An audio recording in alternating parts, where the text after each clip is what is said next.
partire? Ok? Bene. Benvenuti alla conferenza di Mauro Biglino. Siamo qui dopo in realtà diversi anni. Mauro sceglie di fare una conferenza qui con noi proprio. Infatti siamo molto onorati e ringraziamo molto Mauro per aver scelto la nostra scuola.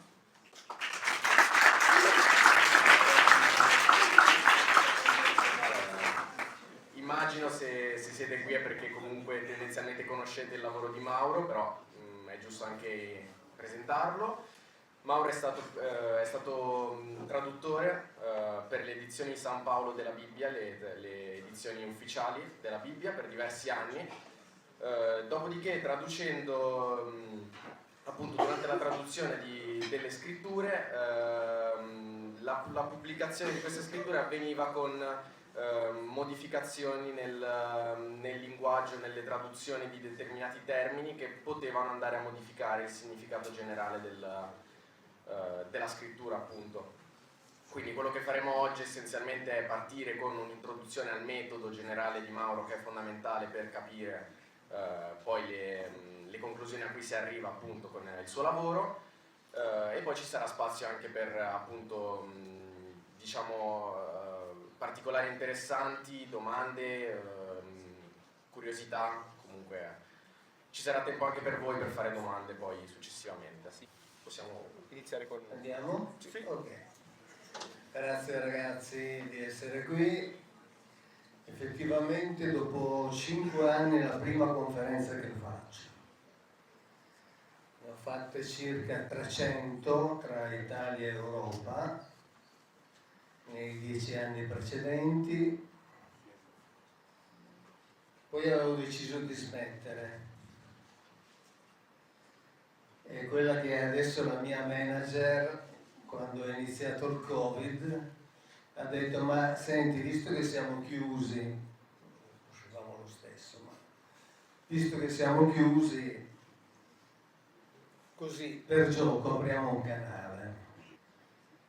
E abbiamo aperto un canale, abbiamo 230.000 iscritti, quasi 40 milioni di visualizzazioni, dove ho fatto più di 300 video. Voi conoscete il cantante Lewis Cataldi? O Capaldi che sia? Sì. Io no.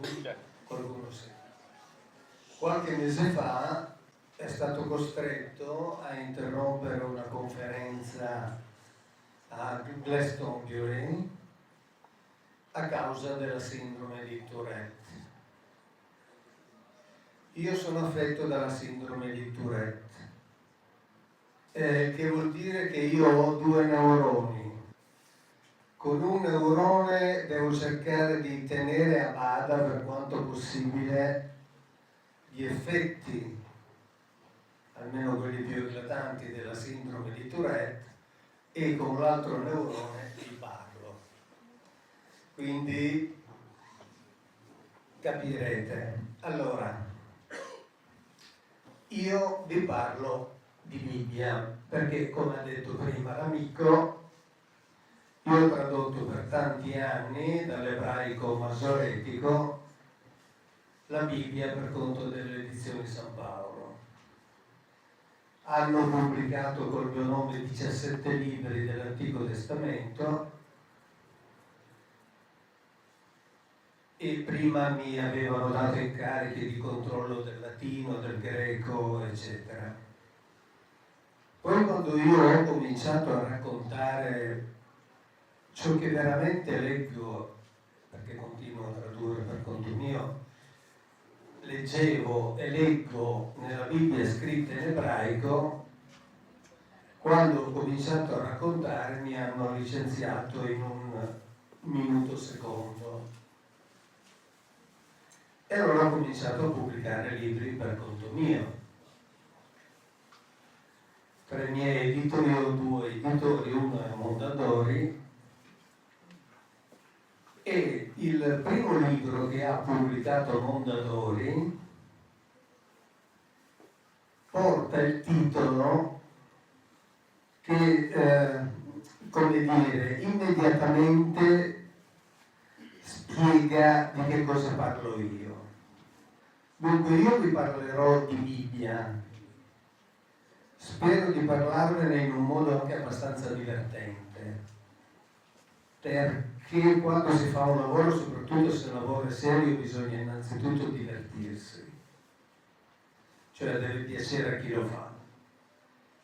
E il primo libro che ha pubblicato Mondadori si intitola La Bibbia non parla di Dio. Dunque io non vi parlerò di Dio,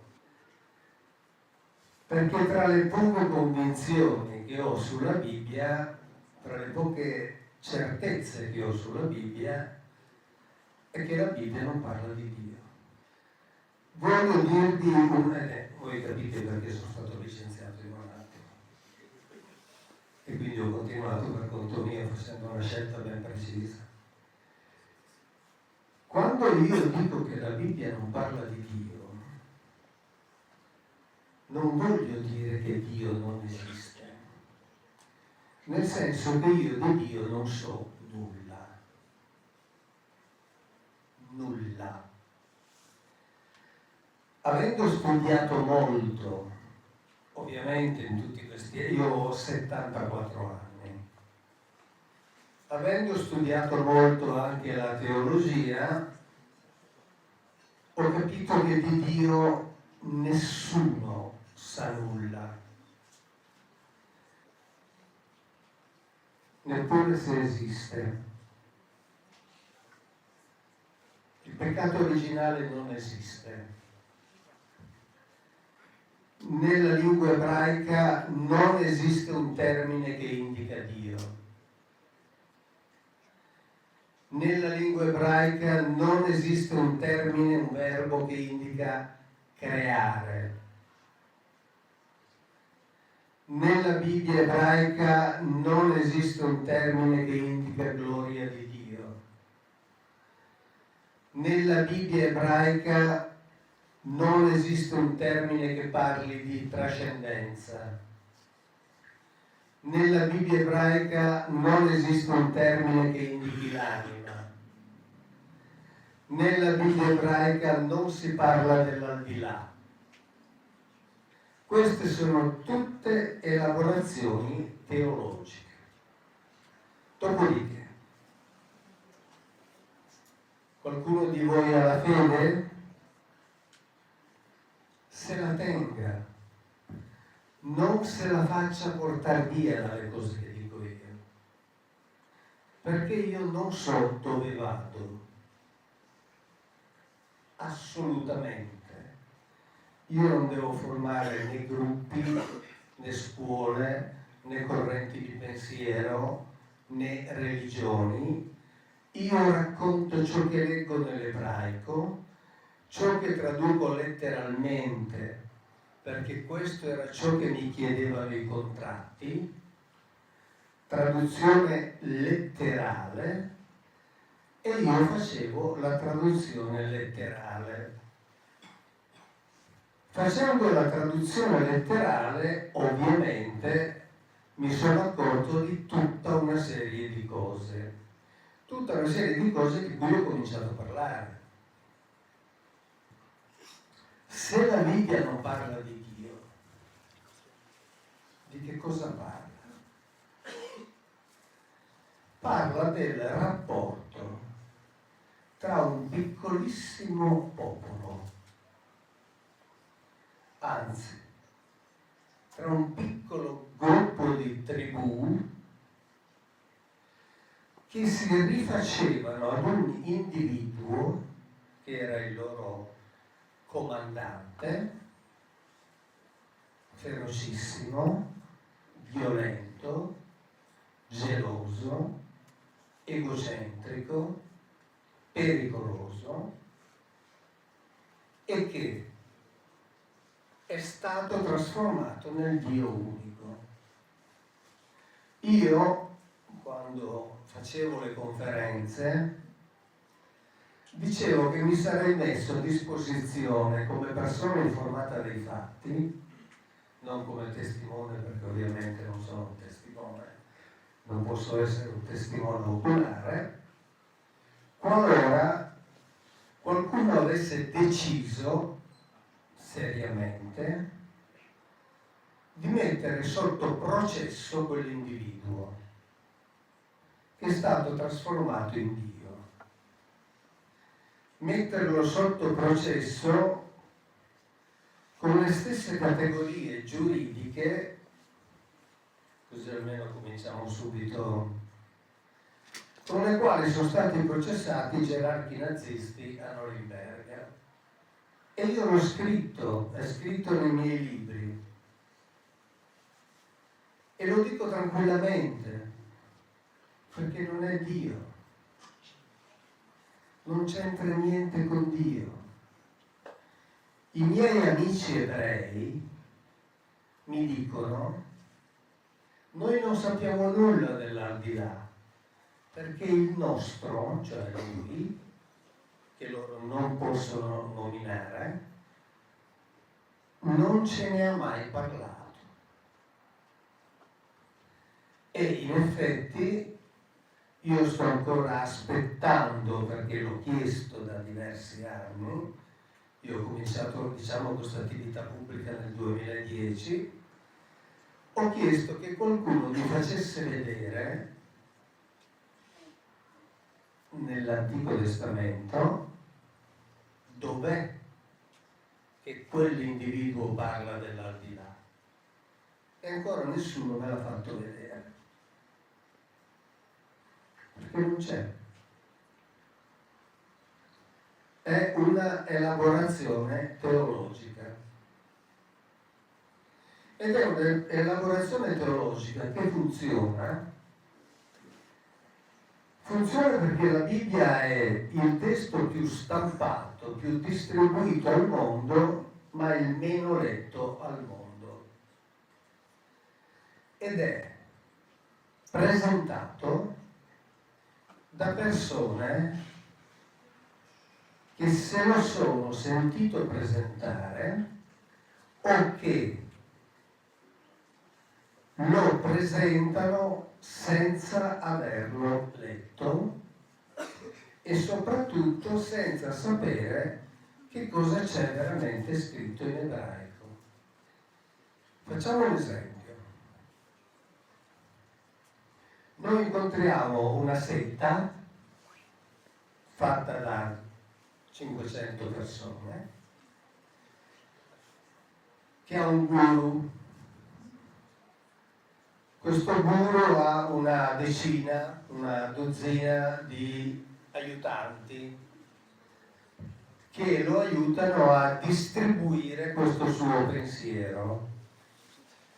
Lui dice che questo suo pensiero è verità assoluta perché è scritta in un libro, che è un libro antico, che è un libro sacro, e queste 500 persone seguono ciecamente quel guru senza sapere che cosa c'è veramente scritto in quel libro. Noi che cosa penseremmo di quella setta? Non dovete dirlo a me, pensateci voi. Che cosa penseremmo di quella setta? Bene, qualunque cosa voi abbiate pensato o stiate pensando di quella setta, siete liberi di pensarlo del cristianesimo. Perché è esattamente la stessa cosa. La differenza qual è? Che il cristianesimo ha vinto, cioè si è imposto. Ora io lo ripeto, io non so. Perché non so?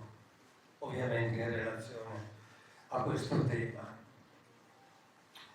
Quando le vicende bibliche si svolgevano, la lingua ebraica non esisteva.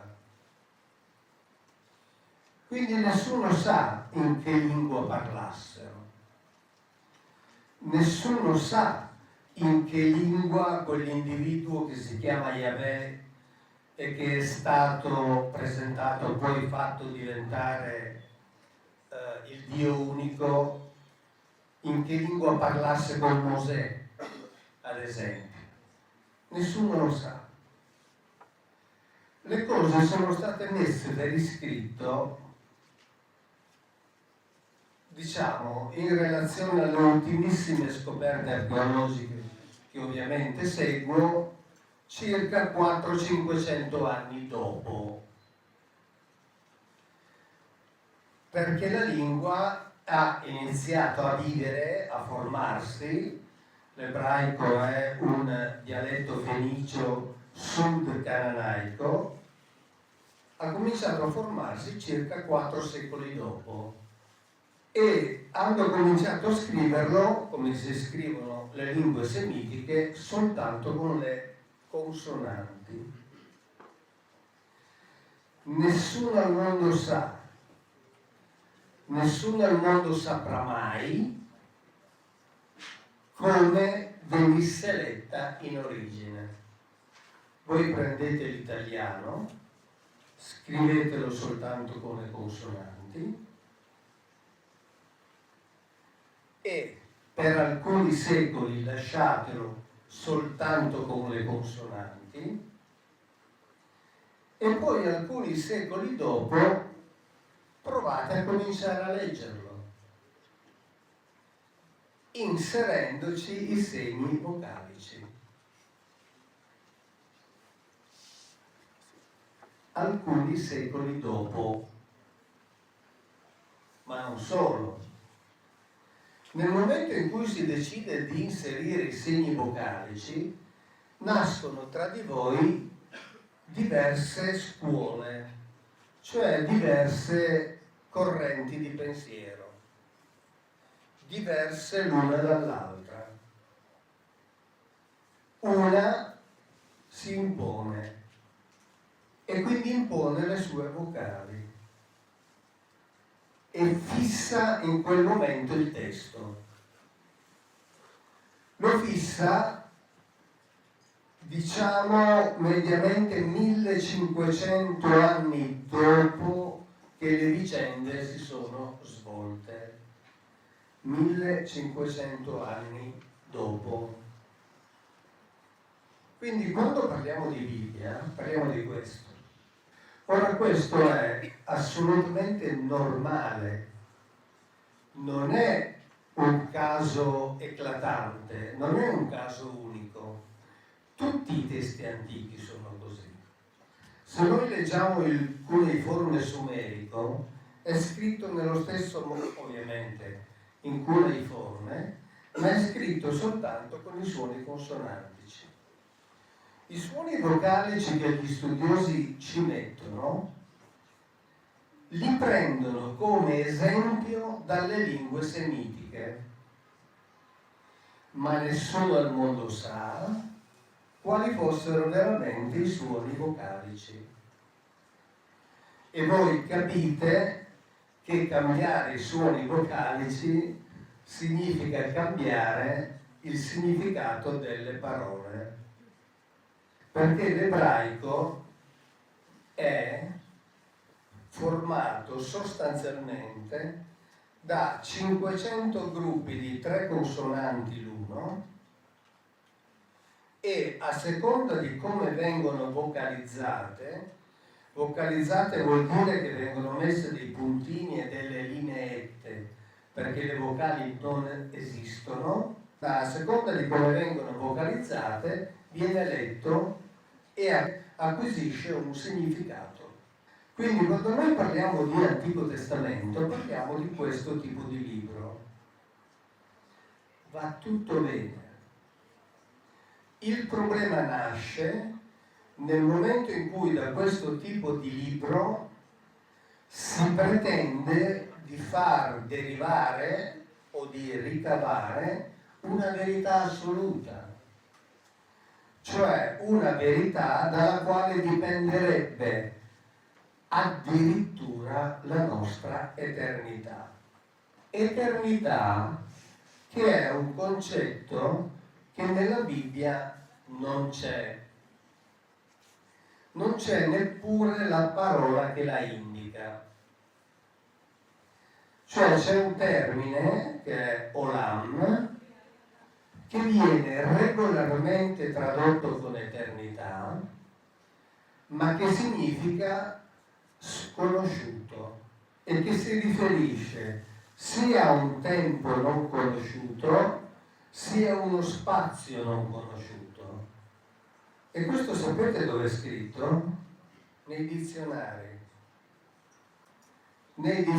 di ebraico. C'è scritto addirittura non tradurre con eternità. Voi lo trovate sempre tradotto con eternità, ma non c'è. Quindi noi ci troviamo di fronte ad un libro come questo. E allora di che cosa parla, visto che non parla di Dio? Parla del rapporto che il popolo di Israele, popolo piccolissimo, all'interno dei grandi imperi del Medio Oriente, del rapporto di questo popolo con il suo comandante, con il suo generale, con colui al quale questo popolo è stato affidato e che si chiama Yahweh. E chi è Yahweh? Yahweh è uno dei cosiddetti Elohim. Elohim è un termine plurale che nessuno al mondo sa che cosa significhi veramente. Viene tradotto con Dio, viene tradotto con giudici, viene tradotto con i potenti, viene tradotto con i legislatori, ma nelle Bibbie che avete in casa viene tradotto con Dio. Perché? Perché la teologia che ha preso in mano questo libro, portandolo via agli ebrei e facendone la base del cristianesimo, ha trasformato questo termine in Dio. Quindi quando si parla di Dio, in realtà si parla di un gruppo di individui. E chi erano questi individui? Erano individui di gran lunga superiori al genere umano, e adesso vi dico delle cose alle quali non dovete credere. Prendetele come ve le dico. Che avevano una conoscenza immensamente superiore a quella del genere umano, che avevano una tecnologia immensamente superiore a quella del genere umano e che, come dice la Bibbia, hanno fabbricato l'Homo sapiens. E questo lo dicono i rabbini ebrei, docenti universitari dell'Università Ebraica di Gerusalemme, tipo ad esempio il professor Safran, il quale, io non so se qualcuno di voi siete giovanissimi, ricorda quando è stata clonata in Scozia la pecora Dolly. Qualcuno ne ha sentito bene? Quando è stata clonata la pecora Dolly, io vi dico delle cose cercando di dirvi delle cose calme, delle cose tranquille. Il professor Safran della Hebrew University di Gerusalemme, quando è stato intervistato sulla clonazione della pecora Dolly e quindi sui problemi che questo avrebbe comportato eventualmente per l'umanità, lui ha risposto testualmente: la clonazione, ma non è mica un problema, la Bibbia la conosce da 4.000 anni ed è chiaramente scritta, basta leggerla. È chiaramente scritta e la trovate non nelle mie traduzioni, che potete dire sono le traduzioni di un pazzo. Però, visto che le edizioni San Paolo hanno pubblicato 17 libri dell'Antico Testamento da me tradotti dall'ebraico con il mio nome, e quindi ovviamente hanno pubblicato le traduzioni di un pazzo, ma questo lo dicono i rabbini e, ripeto, lo trovate nelle Bibbie che avete in casa, se mai avrete voglia di leggerla. Se avrete voglia di leggerla, troverete anche che la Bibbia è un testo di un fascino incredibile, perché è una cosa totalmente diversa da quella che ci viene raccontata, anche quella che avete in casa. Se voi leggete la Genesi, tutti voi, sono sicuro, sapete che Eva è stata fatta prendendo una costola di Adamo, è vero? No, io non lo sapevo. Non lo sapevi? No. Lo sai adesso. È stata fatta prendendo una costola di Adamo. La cosa interessante è che nella Bibbia c'è scritto che gli Elohim, cioè questi individui, hanno indotto in Adamo un sonno profondissimo. Hanno preso quella che in ebraico è definita Tselah, che viene tradotto con costola, significa che hanno preso un qualcosa di curvo da una parte laterale del maschio e con questo hanno fatto la femmina, che lui non aveva lì dove l'avevano messo, che è il famoso paradiso terrestre. Paradiso in ebraico è la parola Gan, che vuol dire luogo recintato e protetto.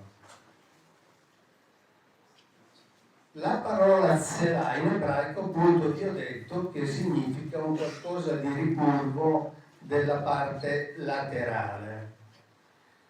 Con ciò che hanno preso hanno fabbricato Eva. Ed è questa la clonazione alla quale si riferisce il professor Safran. E se voi prendete le Bibbie ebraiche, tipo per esempio quella pubblicata qui a Milano dalla casa editrice Hamash ebraica, c'è scritto che prima di avere Eva, Adamo si univa con tutti gli animali e la cosa gli era consentita. Dopo che gli hanno fabbricato Eva, questo gli è stato proibito. E in effetti, quando gli Elohim hanno fabbricato Eva in quel modo lì, scritto chiaramente nella Bibbia,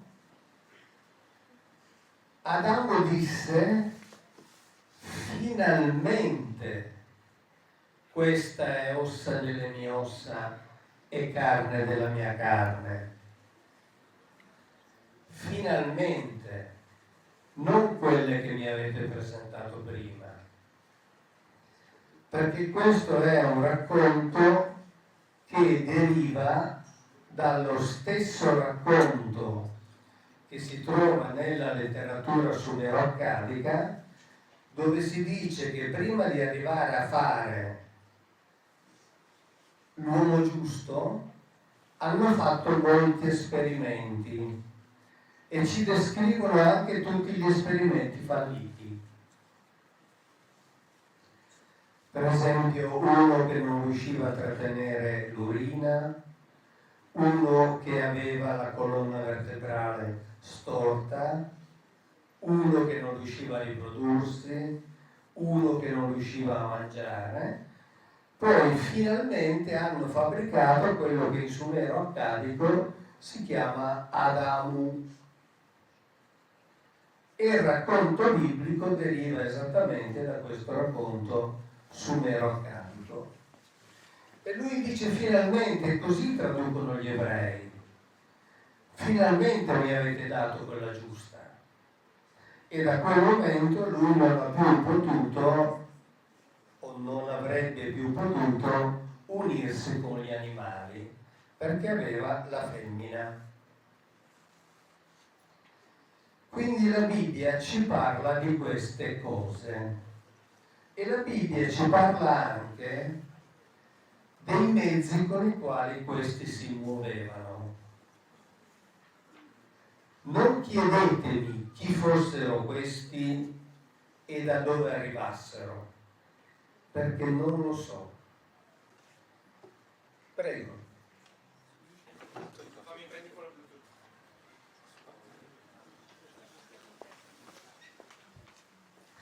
No, sì, scusi, ovviamente non so quanto è, però volevo capire una cosa, perché per quel che so, allora, io lo parlo l'arabo e conosco anche quello antico, e l'arabo è una lingua semitica insieme all'ebraico, e in molti libri antichi, anche religiosi, compreso anche il Corano, che per i musulmani è anche l'estensione della Bibbia, il plurale viene usato, ma questo non vuol dire che la parola alla quale è applicato il plurale sia effettivamente plurale, nel senso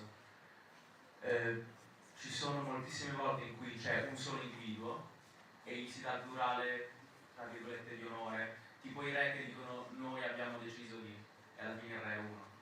E im ha la parola ilah che anche in arabo vuol dire, non vuol dire proprio Dio, ma vuol dire essere superiore. Im è un, come dire,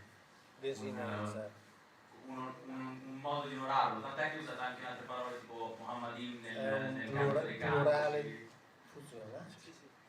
È un plurale di astrazione, un plurale di qualità, eccetera. E perché qui deve essere considerato un plurale di numero? Perché nella Bibbia è chiarissimo, perché pone la distinzione tra, questa è la prima obiezione che mi è stata fatta nel 2010-2011, perché ovviamente, lo capisco, la più importante, perché è la Bibbia stessa che ci dice che ce ne sono tanti. Io nei miei libri ho messo assieme tutti gli Elohim, volendo venire incontro ai miei avversari, non che ti consideri un mio avversario, perché la tua è un'obiezione perfetta, sono arrivato togliendo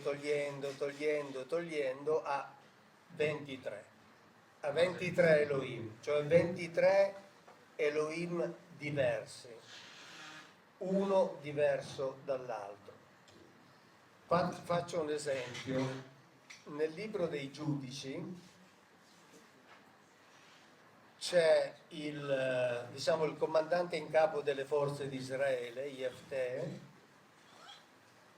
che parla con il comandante in capo dei Moabiti, una tribù di suoi avversari con i quali sta combattendo. E siccome loro combattevano per dei fazzoletti di terra, perché poi in realtà di questo si trattava, lui gli dice: il tuo Elohim Kamosh, che si chiama Kamosh, ti ha dato quelle terre e tu te le tieni, il mio Elohim, che si chiama Yahweh, mi ha dato queste terre e io me le tengo. Cioè, non può indicare il tuo Dio e il mio Dio. Com'è? Non può dire il tuo Dio e il mio Dio, perché Kavesh si conosce, era un Dio antico dei Moabiti. E quindi perché non è il tuo Dio e il mio Dio? E quanti sono? Il suo Dio pagano, gli dice il tuo Dio pagano ti ha dato quella terra, il mio Dio... Chi è che definisce pagano? Pagano rispetto alle religioni moderne, nel senso che loro adoravano delle divinità antiche. A meno che non ci sia qualcuno qua dentro che adori ancora Zeus, posso dire che quelle sono religioni pagane. Cioè, quel Dio era un Dio pagano e si sa, ci sono delle statue. Perché quello che dice deve proprio essere il tuo Elohim e il mio Elohim, non tradotto come il tuo Dio pagano che viene conosciuto? Ma quanti sono? Elohim. Sì. Elohim, se lo consideriamo la parola Dio, allora dice il tuo Dio, quello in cui credi tu, ti ha dato quella terra, ok, va bene, il mio Dio mi ha dato questa. Io non credo nel tuo Dio, tu non credi nel mio. E quanti sono? Cosa? 2. Ma Il tuo e il mio. Ma è un po' come dire i miei pantaloni e i tuoi pantaloni. Sono 2. Ok, questa è una roba concreta. Se io non credo in qualcosa... E sono 2 diversi. Sì, ma io non credo nel suo. C'è un problema. Purtroppo non posso qui adesso far vedere tutti i passi biblici. Salmo 82. C'è una assemblea degli Elohim. Assemblea. Per fare un'assemblea quanti ce ne vogliono? Almeno 2. E poi c'era il capo che presiede l'assemblea e sono almeno 3. Il capo degli Elohim è incazzato perché gli Elohim non stanno governando come dovrebbero le popolazioni che sono state assegnate a questi Elohim. E dice: sì, è vero, voi siete Elohim, però ricordatevi che voi morite come tutti gli Adam. Non pensiate di essere un qualcosa di diverso. Avete una vita più lunga, ma morite come tutti gli Adam. Se noi prendiamo le Bibbie tradotte per le facoltà di teologia, vediamo che al termine Elohim sono abbinati dei verbi al plurale. Se noi prendiamo gli stessi versetti delle Bibbie tradotte per le famiglie, vediamo gli stessi verbi tradotti al singolare. Perché? Perché nelle facoltà di teologia ci sono quelli che conoscono l'ebraico e quindi dicono: no, un momento, questo è un verbo plurale. E invece le famiglie che non conoscono l'ebraico e che devono pensare che Elohim sia Dio, ovviamente devono leggere il verbo al singolare. Se c'è un'assemblea vuol dire che sono tanti. Diversi importanti esegeti, tipo ad esempio Michael Heiser, dice che quell'assemblea non si è tenuta neppure sulla terra. Se noi prendiamo il Salmo 24, i primi 2 versetti, indicano chiaramente che la Bibbia conosceva gli abitanti della terra e gli abitanti di altri mondi. Se noi prendiamo gli ultimi 6 versetti del Salmo 24, vediamo che Yahweh viaggiava attraverso delle porte speciali, che in inglese vengono tradotte gates. E sono 2 tipi di porte, che in ebraico sono Sherim e Petachim. E sono 2 tipi di porte attraverso le quali passava Yahweh. E le seconde porte si aprivano sul cosiddetto Olam, che è la parola che ho detto prima, che viene sempre tradotta con eternità, ma che significa luogo non conosciuto. Se noi leggiamo il Talmud in ebraico, Olamim, che è Olam al plurale, indica gli universi, cioè indica universi non conosciuti all'uomo. Eppure nel Talmud è ripetuto un sacco di volte. Sempre con la storia degli Elohim è che anche al giorno d'oggi, se vai in una chiesa, o se vai in una moschea, o se vai in qualsiasi posto di religioni monoteiste, si dice Dio è il Dio degli dei. E dei, cioè, da cristiano una persona dice Dio è il Dio degli dei, non crede negli altri dei. Dio è il Dio degli dei è una frase quasi ironica per indicare la supremazia di Dio sugli altri idoli. Tant'è che come conferma non posso trovare altro che quello che è tra virgolette il credo ebraico, Shema Israele, Adonai, Adonai, eccetera eccetera. Esatto. E allora perché? Allora se tu leggi i commenti allo Shema Israel fatti dagli esegeti ebrei, pubblicati ad esempio dalla casa editrice Mamash ebraica qui di Milano, c'è scritto che quel Ehad, che lo dico per tutti vuol dire Dio uno, è in realtà un aggettivo che indica il primo di una serie numerabile. Quindi Adonai Ehad non vuol dire Signore nostro unico, ma Signore nostro primo, numero uno, perché poi c'è un numero 2, un numero 3, un numero 4, un numero 5, Olam, cioè non conosciuti. Quindi questo lo dicono gli ebrei e lo sanno molto bene. Tant'è che se noi leggiamo diversi passi della Bibbia, per esempio, ad un certo punto in Genesi gli Elohim dicono a Giacobbe: tu devi costruire un altare a quell'Elohim, cioè a quello di noi che ti si è fatto vedere quando fuggivi da tuo fratello Esaù. Quindi gli Elohim stessi dicono: non devi fare un altare a caso o devi fare un altare a Yahweh, devi fare un altare e offrire i sacrifici a quello di noi che hai incontrato.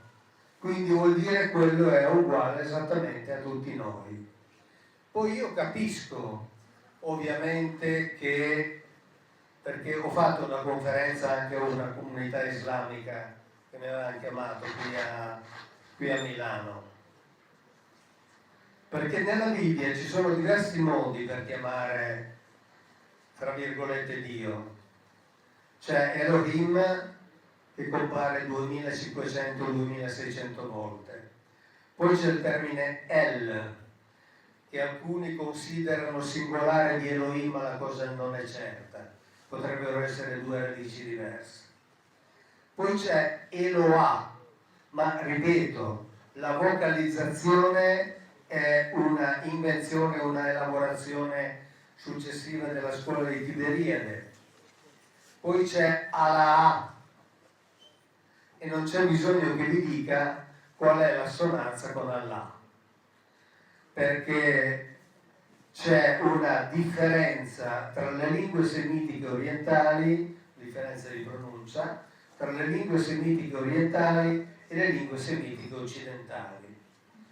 Quindi Eloah o Allah sono scritti come consonanti, ovviamente uno in arabo e l'altro in ebraico, sono scritti esattamente nello stesso modo, cioè diciamo senza le vocali, erano scritti senza i segni vocalici, e quindi poi la lettura è quanto mai ballerina. Quindi Eloah e Allah o Allah e Allah derivano sempre da una radice triconsonantica.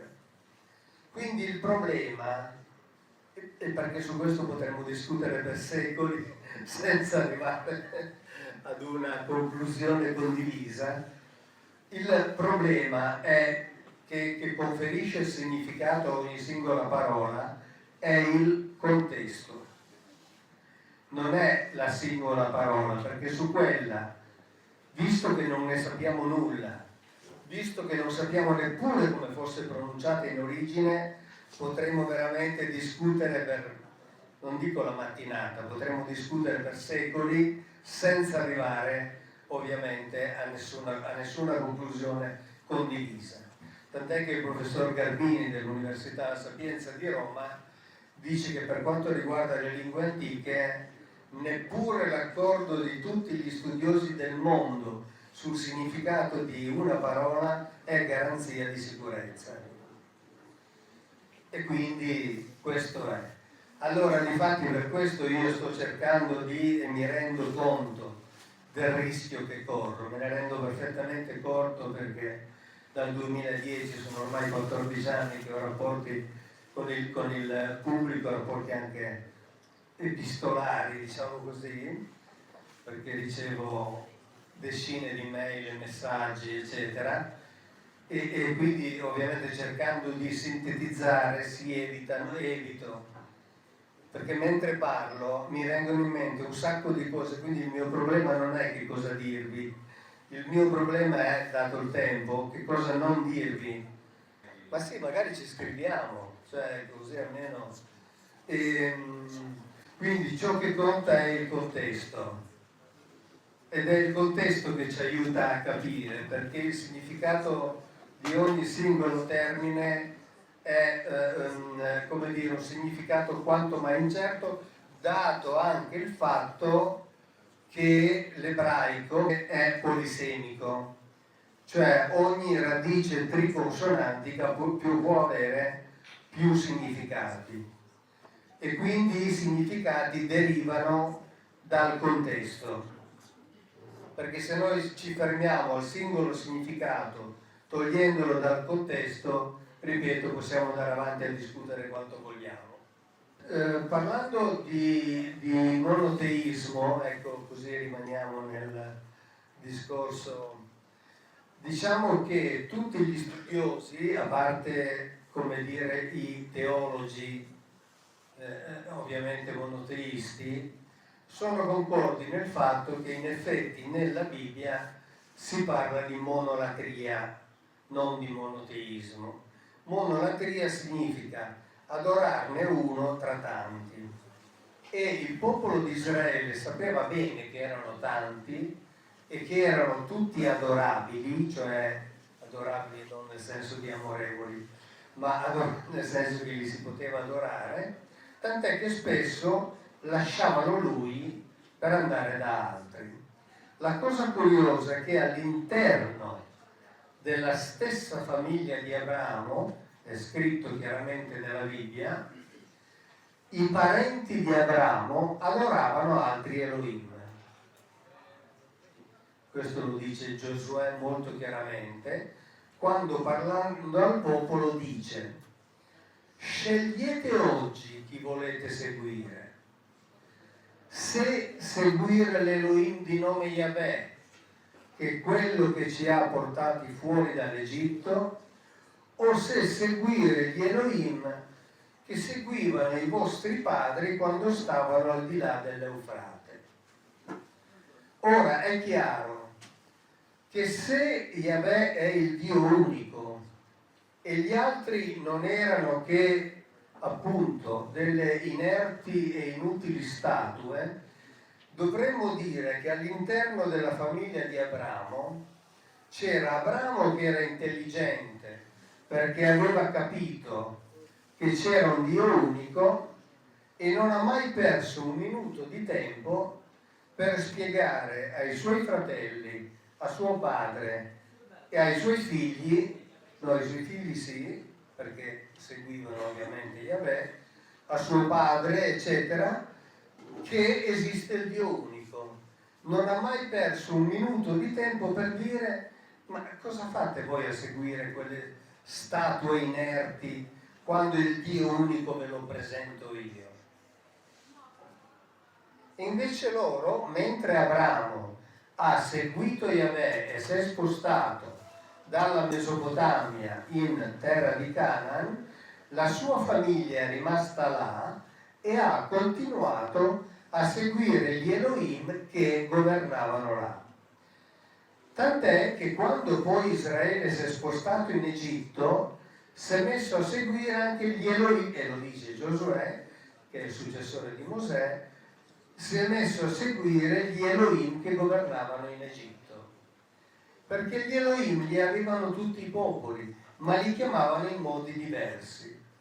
Per esempio nell'induismo erano i Deva, per esempio in Centro Sud America erano i Viracochas, per esempio nel nord dell'Europa erano gli Asi, per esempio in Grecia erano i Theoi e così via. E tra l'altro Platone ci parla dei Theoi esattamente, e non solo Platone, anche Omero e altri, esattamente come la Bibbia ci parla degli Elohim. Il secondo libro che ha pubblicato Mondadori è un libro nel quale io faccio il paragone tra la Bibbia e i poemi omerici. E ho detto anche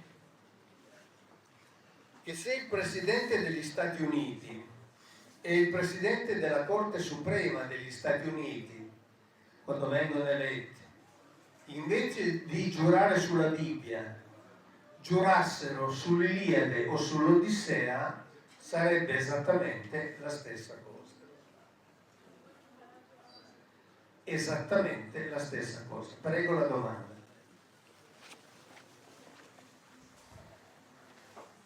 Siccome gli Elohim avevano tutti la stessa importanza, per cui Abramo non aveva voluto convincere magari i parenti a cambiare Dio, come mai aveva il dovere di sceglierne uno? Per cui anche magari poi nei 10 comandamenti che seguono c'è non avrai alcun Dio al di fuori di me. Perfetto. Intanto non è Abramo che sceglie un Elohim, ma è l'Elohim che sceglie Abramo. Nei 10 comandamenti facciamo così. Continuo a riportare l'esegesi ebraica, così siamo tranquilli. Intanto Yahweh stesso dice: non avrai altri Elohim all'infuori di me. Non ci sono altri Elohim all'infuori di me. Tant'è che Yahweh era geloso al punto da dire: se voi seguite altri Elohim, io vi ammazzo, e lo faceva. Leggete la Bibbia. Poi il commento ebraico, ovviamente extrabiblico, dice: non avrai altri Elohim all'infuori di me finché io ci sono. Quando io non ci sarò più, segui chi vuoi. Ma finché ci sono io, segui me. Primo commento. Secondo commento ebraico: non avrai altri Elohim all'infuori di me, perché altri Elohim non ti danno alcun vantaggio rispetto a me. Quindi gli ebrei erano molto consapevoli di questo. E la gelosia di questo Yahweh, proprio gelosia, lo dice lui, io sono un Elohim geloso, esisteva proprio perché c'erano altri Elohim ai quali gli ebrei potevano rivolgersi, e regolarmente lo facevano quando ritenevano che fosse per loro conveniente. Tant'è che lui li ammazzava. Per esempio, prima ho parlato dell'Elohim Kamosh. C'era un altro Elohim, attenzione, Moabiti, Ammoniti, facevano tutti parte della famiglia di Abramo. Tutti parte della famiglia di Abramo. Per esempio, questo Elohim veniva chiamato anche Baal Zebub, che vuol dire Signore delle mosche, o Signore delle mosche in senso ironico, o altrimenti Signore della signoria, cioè tipo un po' il capo dei capi. Bene, Baal Zebub in greco è stato traslitterato in Baal Zebu, che poi è diventato Belzebù. Quindi Belzebù è il nome cristianizzato di uno degli Elohim della Bibbia. Sto cercando di guardare in mezzo per vedere negli occhi il ragazzo che mi ha parlato. No, ma stai pure tranquillo, non preoccupate. E Belzebù, per cui quando io sento di persone che fanno sacrifici a Belzebù, devo dire mi viene da ridere, perché pensano che sia il diavolo. Ora bisogna sapere che nella Bibbia non esistono né Satana né Lucifero come individui. Nella Bibbia non esiste il peccato originale. Il peccato originale è una invenzione teologica. E questo sapete dove è scritto? C'è scritto nelle note della Bibbia di Gerusalemme. C'è scritto: non cerchiamo qui ciò che non c'è nella Bibbia, ciò che ha inventato Paolo e poi ha inventato e ha elaborato quel santuomo di Sant'Agostino. Quindi Belzebù deriva da questo, da una traslitterazione prima in greco e poi nelle lingue latine e neolatine di Baal Zebub. Come dire, nel momento in cui la teologia ha elaborato quella particolare idea di Dio che non è presente nella Bibbia, ha elaborato anche il suo contraltare, il cosiddetto Satan. Satan come nome c'è nella Bibbia, certamente, ma non indica un individuo e meno che mai il, come dire, capo dei diavoli, che non esistono. Satan indica una funzione, cioè la funzione dell'avversario. Noi diremmo la funzione del pubblico ministero, che alle volte viene svolta sotto l'ordine diretto di Yahweh, cioè dell'Elohim degli Israeliti, il quale dice: tu, rivolgendosi a un altro dei suoi sottomessi, sempre Elohim, dice: tu adesso fai da Satan contro quello lì. Mi riferisco ad esempio a Giove. Finita la funzione, quello smette di fare il Satan. Lucifero è presente nel capitolo di Isaia, ma lì Isaia si sta rivolgendo ad un re babilonese e gli dice: tu che ti credevi portatore della luce, cioè Lucifero, dopo una sconfitta sei caduto in basso. Ed è l'unica volta che viene nominato Lucifero nell'Antico Testamento. La teologia ha preso Lucifero, ne ha fatto un diavolo, l'ha collegato a Satan e poi ha fatto un ulteriore collegamento. Cioè ha detto che il serpente che ha tentato Eva era Satan. Questa è invenzione pura, perché invito chiunque a trovare nella Bibbia il collegamento tra il serpente e il Satana e a farmelo vedere. Invito chiunque. Vi do tutto il tempo che volete. Sono tutte elaborazioni bibliche che ovviamente vengono credute vere perché vengono dette da colui o da coloro che si ritiene abbiano l'autorità per fare. Ma è un'autorità autoattribuita. Per esempio, si dice che Yahweh è il Dio Padre e in quanto Dio Padre è il Padre di Gesù. Ora, mai Gesù ha detto che Yahweh è suo Padre. Anzi, prego? Forse no, non è così. Il Padre è Padre del Figlio non nel senso che è Padre, nel senso che l'ha partorita. No, certo. Anche perché se volete che parliamo della Vergine, se volete che parliamo della verginità di Maria, ne parliamo subito.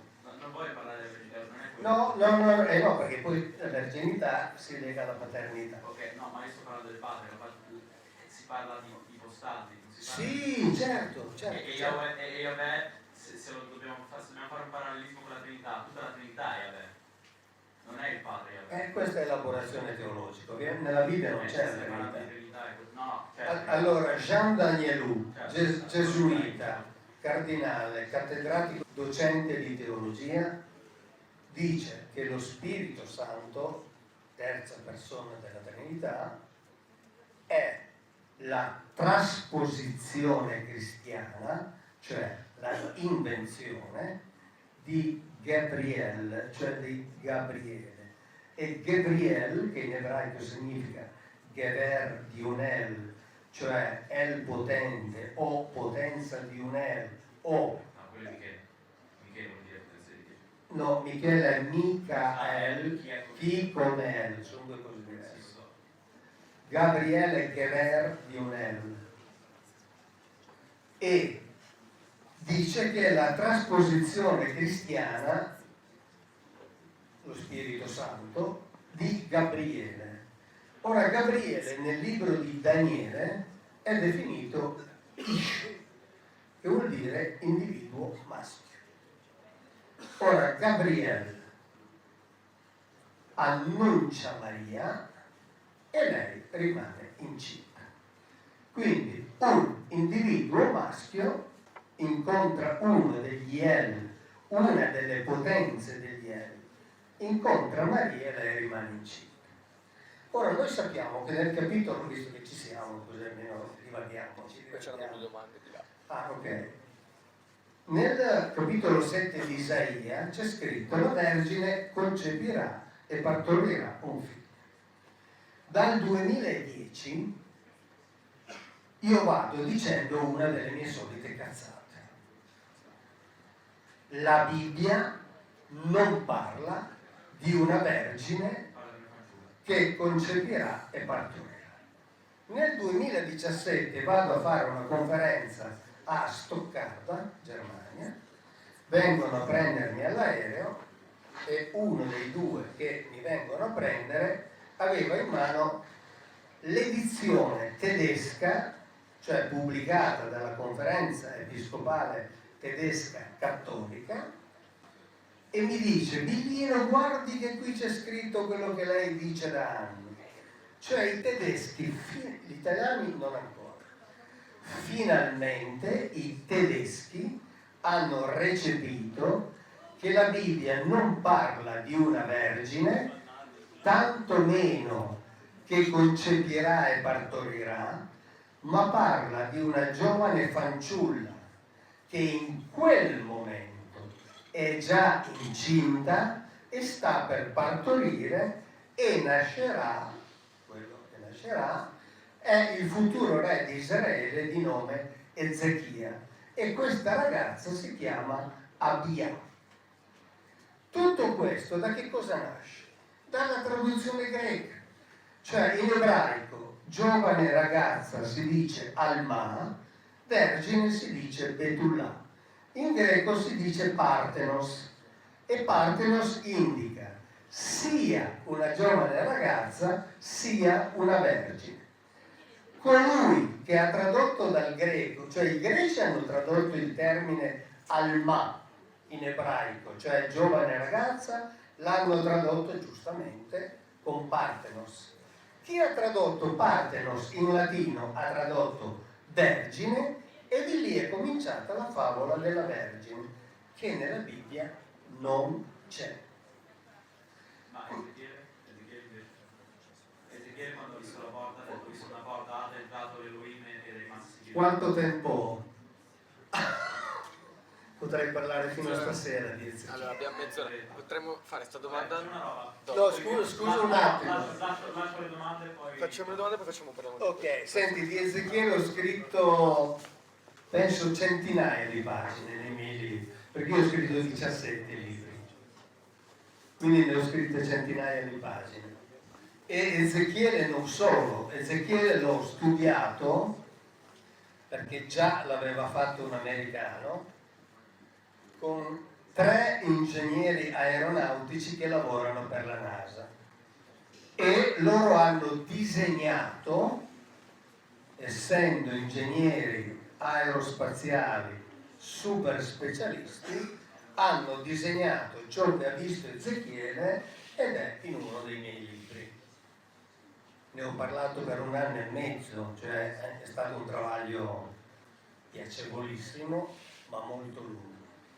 Quindi di Ezechiele potremmo parlare veramente. Chiedo scusa a chi attende per le domande. Nessun problema. Allora siamo 2, abbiamo non poche domande effettivamente. La prima che volevo fare è, ma tipo degli angeli, no? che si parla all'interno della Bibbia, che ce ne sono diverse categorie, se così si possono chiamare, che Non nella Bibbia, le diverse categorie, nel Nuovo Testamento quindi, cioè dove? nell'elaborazione successiva. Ah, ok, e cioè, quindi cosa sono? Cioè le categorie degli angeli, angeli, arcangeli, fino ad arrivare ai serafini, sono categorie elaborate esternamente. Gli angeli nella Bibbia sono... Ah, prego, Cioè, ci stavo quello che volevo chiedere è, proprio all'interno della Bibbia, gli angeli effettivamente cosa sono? Sono malachim, cioè sono messaggeri, portatori di ordini, controllori, guardiani, individui in carne ed ossa, individui che mangiano, bevono, si lavano, si sporcano, si stancano, possono essere aggrediti, possono anche essere uccisi, in genere non è piacevole incontrarli. C'era il rischio di morire. Perché diciamo erano poco caritatevoli nei confronti di quella umanità. Umanità tra l'altro che aveva un prezzo. Cioè ogni persona, siccome noi per gli Elohim, scusate, ma mi avete chiamato e io parlo, noi per gli Elohim eravamo mandrie di animali e loro mangiavano i neonati che si facevano consegnare. Prego. Quello a cui mi volevo collegare, lei in un muschio selvaggio, non mi ricordo quale cioè, di quelli che ha fatto, parlava di, non mi ricordo quale categoria di angeli in precisione. Cioè, Cherubim. Quelli che facevano la macchina, no? Che facevano le luci. Cherubim. Anche qui vi dico che cosa dicono gli esegeti ebrei. I cherubim sono i cherubini. Vede presente i cherubini, gli angioletti, i putti. Allora, dico ciò che dice l'esegese ebraica. Erano dei robot, ma importanti esegeti ebraici. Erano dei robot. E in particolare, se si legge la Bibbia e la si traduce letteralmente, Yahweh cavalcava il cherubino esattamente come si cavalca un cavallo. E in una delle situazioni Davide in battaglia si trova a rischio della vita, attraverso uno strumento che si chiama Efa, chiama Yahweh che era lontano. Yahweh, c'è scritto nella Bibbia, sale sul cherubino, scende in battaglia, prende Davide e se lo porta via. È scritto nella Bibbia che avete in casa, non nelle mie traduzioni. Il problema è che la Bibbia non la leggiamo, perché pensiamo che sia quel mattonazzo che uno dice due palle così. No, se la leggete vedete che è uno dei libri più affascinanti, soprattutto se leggete i primi 5, a parte forse Levitico, Numeri, che insomma sono un pochettino più noiosetti, ma se voi leggete Genesi, Esodo e anche Deuteronomio, dove c'è Mosè che parla e dice tutta una serie, il famoso cantico di Mosè, e dice tutta una serie di cose interessanti, voi scoprite che cos'è la Bibbia. È uno dei libri più affascinanti. Il problema è che è stato fatto diventare ciò che poi sappiamo, cioè la base di una religione. Ma la Bibbia vale la pena di essere letta, perché ci dice un sacco di cose sulle nostre origini. Se poi leggete il Coelet, lì rimanete stupiti e dite: ma com'è possibile che nella Bibbia siano scritte queste cose? Se voi leggete il Cantico dei Cantici, è il Kama Sutra biblico. Il Kama Sutra biblico. uguale, leggetelo. Noi siamo stati abituati e alle volte obbligati nei secoli non solo a non leggere la Bibbia, ma neppure a possederla.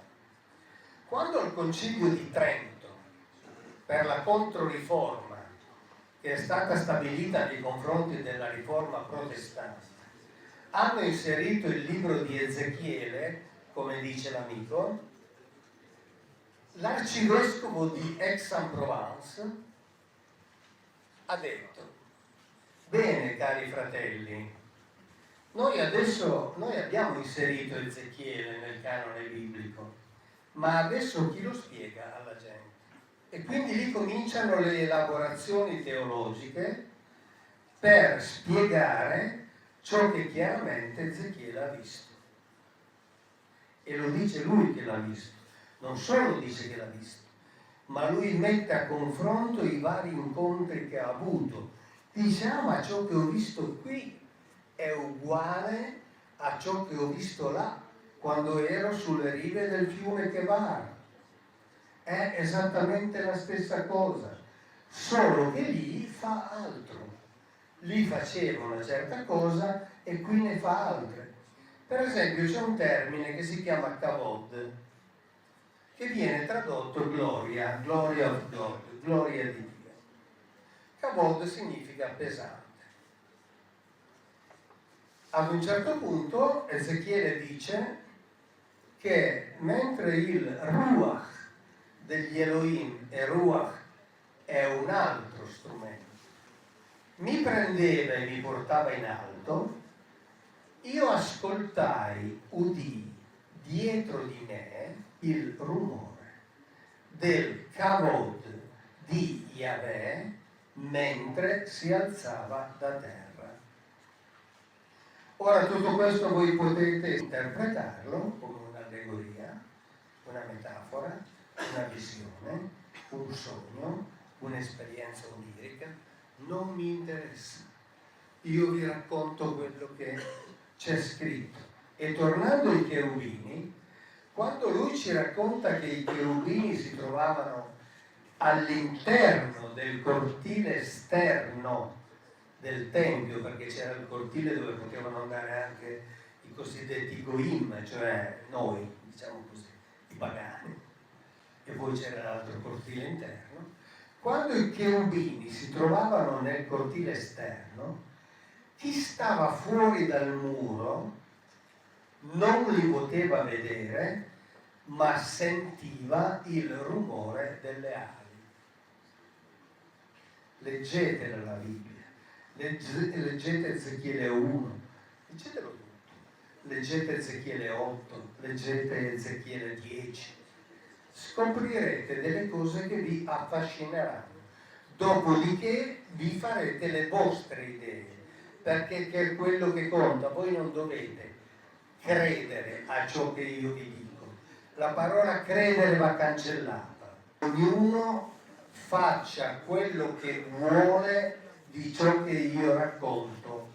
No, guardate, questa cosa non mi stancherò mai di ripeterla. Non seguitemi, per favore non seguitemi, perché non so dove vado. Io studio, basta, leggo e traduco, studio la Bibbia, studio il Talmud, studio l'esegesi ebraica. Il Talmud sono 60 volumi alti così, di questo spessore, che per gli ebrei, per molti ebrei, è più importante della Bibbia. E lì c'è l'esegesi di secoli di rabbini che danno la loro interpretazione della Bibbia. Quindi voi, ripeto, i vostri amici mi hanno chiamato, siamo quasi alla fine, io vi ho raccontato un milionesimo. C'è un'altra domanda poi. C'è un'altra domanda. Volevo chiedere, cioè, lei afferma che in alcune descrizioni bibliche si parlava piuttosto che di esseri divini, ma di esseri extraterrestri. E volevo capire in quali parti della Bibbia. Bella domanda. alla quale io dal 2010 do questa risposta. Io non so chi sono gli Elohim. Siccome studio anche i miti e la storia degli altri popoli, tipo i Purana, i Veda, i Vedanta, i Rigveda, le storie degli Inca, degli Aztechi, le storie dei Sumeri, le storie degli Asi del nord Europa, siccome la Bibbia non interessa dirci chi fossero e da dove venissero, noi non dovremmo neanche leggerlo. Noi dico cristiani, l'abbiamo rubato agli ebrei, perché questo è il loro libro che racconta del loro rapporto. L'ebraismo non è una religione, è un modo di vivere.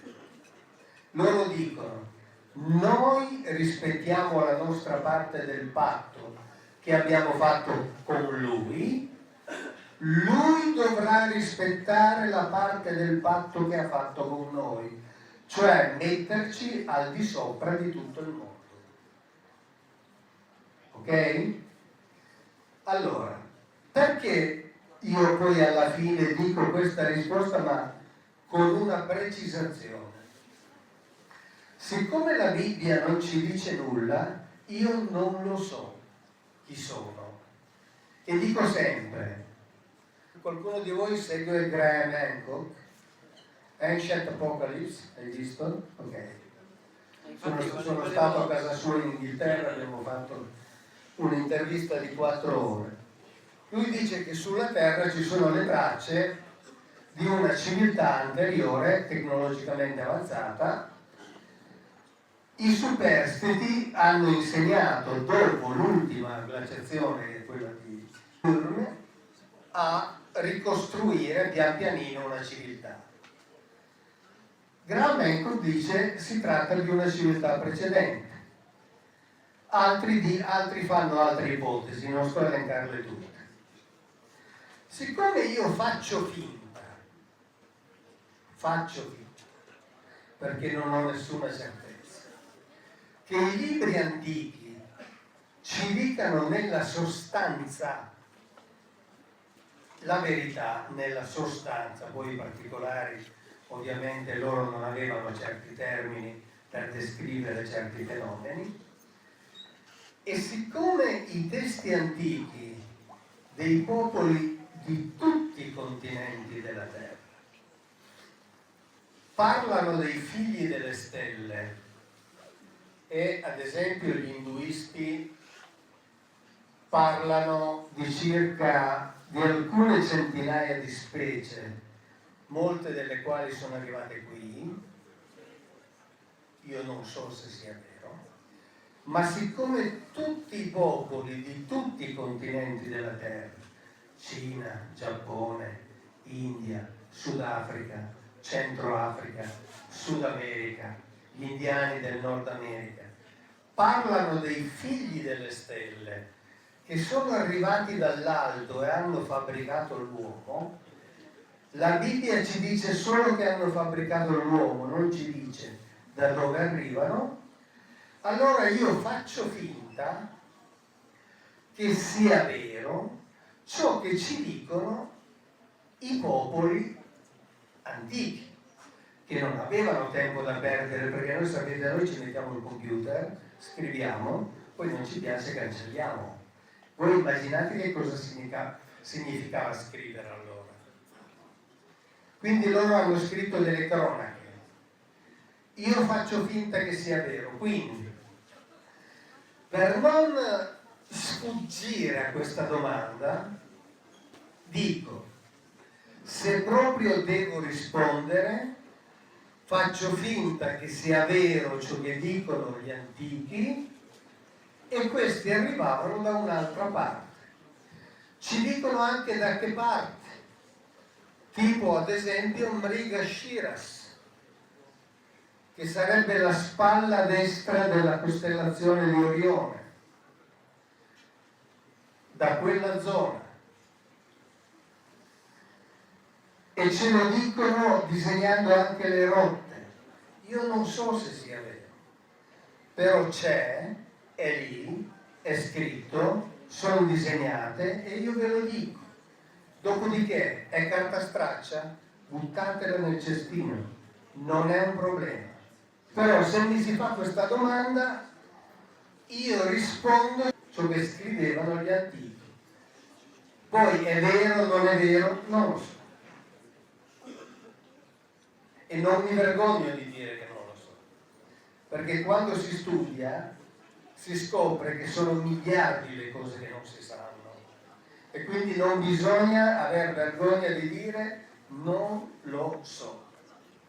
Cioè, avrei un'altra domanda a proposito sempre di questa questione, no, delle coincidenze, cioè delle stesse storie raccontate da popoli diversi sulla Terra. E cioè, il primo che viene in mente probabilmente è quello del diluvio universale, no? Di cui ce ne raccontano 650. sì, insomma, è un po' pieno. E quindi, cioè, nella Bibbia come è raccontata questa storia? Come una delle tante. Noè, come scrivono gli ebrei, non era un ebreo.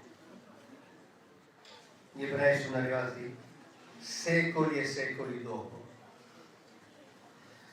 Questa storia è raccontata, diciamo, sommariamente come ce la raccontano i Sumeri. Ad un certo punto, aprendo le cataratte di una diga, gli Elohim decidono di far morire tutto quel popolo, non l'umanità, tutto quel popolo che viveva lì sotto, perché stava facendo delle cose che a loro non andavano bene.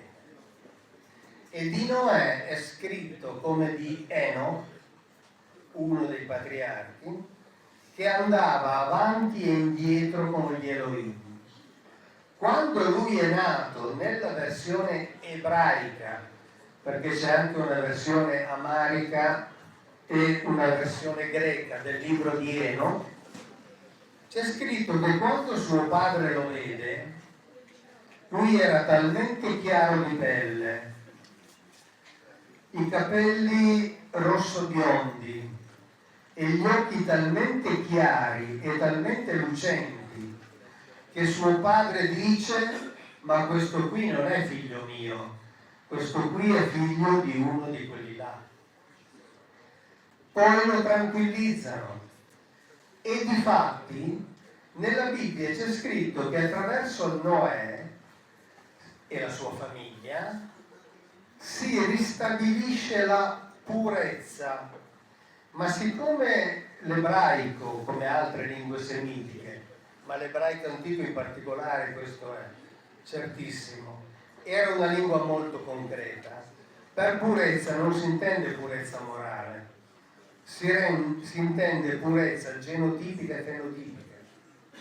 Cioè Noè lo fanno loro attraverso una femmina, per ristabilire la purezza che si era imbastardita quando in Genesi 6 c'è scritto nella Bibbia: i figli degli Elohim, quindi Elohim essi stessi, i figli degli Elohim, videro che le figlie degli Adam, cioè i discendenti di Adamo ed Eva, erano, come dice l'ebraico, tovot, che non vuol dire soltanto belle, vuol dire adatte a, cioè adatte alla riproduzione con loro, si uniscono con loro. Questa cosa non si sarebbe dovuta verificare perché per i capi le due razze dovevano rimanere assolutamente distinte, tant'è che poi questi 200 comandati da un certo Semiasa si uniscono e insegnano alle donne tutta una serie di cose, vengono puniti. Allora questa razza bastarda andava eliminata, e siccome questa razza incrociata viveva in una zona precisa, l'hanno sterminata tutta. Ma cioè, quindi il punto è, nella Bibbia si parla che quindi c'è la razza bastarda e lì insomma la vogliono far fuori, no? Ma dalle altre parti del mondo, cioè la storia è sempre la stessa? Anche qui faccio rispondere gli ebrei. Sono stati 2 diluvi. Questo, che è quello i cui resti sono stati scoperti dall'archeologo inglese Woolley, avvenuto intorno al 3600 a.C. E quello precedente, che invece è quello che si è verificato su tutta la Terra dopo l'ultima glaciazione, tant'è che al largo delle coste dell'India e al largo delle coste del Giappone, al largo vuol dire poche decine di metri al largo, tra i 90 e i 120 metri sott'acqua, sono stati trovati i resti di mura gigantesche che appartenevano quindi ad una civiltà potentissima che è stata sommersa da un diluvio, perché i mari si sono alzati di circa 100 metri, è già successo molte volte, ci sono i resti sott'acqua, e quindi quegli altri racconti si riferiscono al grande diluvio che ha interessato tutta la Terra. Quindi direi che dobbiamo darci il cambio, che sennò speriamo vi sia piaciuto. Grazie.